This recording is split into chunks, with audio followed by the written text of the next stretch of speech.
రోహిత్ శర్మ విషయంలో బీసీసీఐలో అసలు ఏం జరుగుతుంది? ఒకవైపు 2027 వరల్డ్ కప్ గురించి చర్చ, మరోవైపు రోహిత్ భవిష్యత్తుపై ప్రశ్నలు. అసలు రోహిత్ టీంలో కొనసాగుతాడా, లేక బీసీసీఐ ఇప్పటికే మరో ప్లాన్ చేసిందా? రోహిత్ శర్మ భారత్ క్రికెట్లో అత్యంత ఎక్స్పీరియన్స్ ప్లేయర్స్లో ఒకరు. కానీ ప్రస్తుతం భారత్ క్రికెట్లో కొత్త జనరేషన్కి ఎక్కువ ప్రాధాన్యత వస్తుంది. అసలు ఇక్కడే డిబేట్ మొదలవుతుంది. ఎక్స్పీరియన్స్నా, యూతా? కొన్ని రిపోర్ట్స్ ప్రకారం రోహిత్ తన ఫ్యూచర్ గురించి బీసీసీఐ పెద్దలతో మాట్లాడేందుకు ప్రయత్నించినట్లు సమాచారం.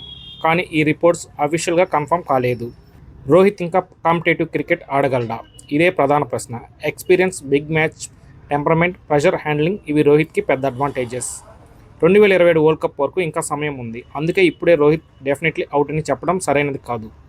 అతని fitness, performance, team combination, selectors plans ఇవన్నీ ఫ్యూచర్ సెలక్షన్లోకి కీలకం. ఇంకా మరోవైపు శుభ్మాన్ గిల్ లీడర్షిప్ రోల్లో ముందుకు వస్తున్నాడు. అంటే ఇది నెసెసరీ రోహిత్ వర్సెస్ గిల్ కాదు. ఇది ఇండియన్ క్రికెట్లో ఒక జనరేషన్ ట్రాన్సిషన్. బిగ్గెస్ట్ క్వశ్చన్, బీసీసీఐకి నిజంగా సమస్య రోహిత్ ఏజ్నా లేక ఫ్యూచర్నా? మీరు సెలెక్ట్ అయితే 2027 వరల్డ్ కప్కి రోహిత్ని తీసుకుంటారా? నా ఒపీనియన్ ప్రకారం ఇప్పుడే రోహిత్ని కంప్లీట్లీ రూల్ అవుట్ చేయడం తొందరపాటు. కానీ సెలక్షన్కి రెప్యుటేషన్ అంటే కరెంట్ పర్ఫార్మెన్స్ ముఖ్యంగా ఉండాలి. మీ ఒపీనియన్ని కామెంట్ చేయండి. రోహిత్ శర్మ 2027 వరల్డ్ కప్ ఆడాలా? ఎస్ లేదా నో చెప్పండి.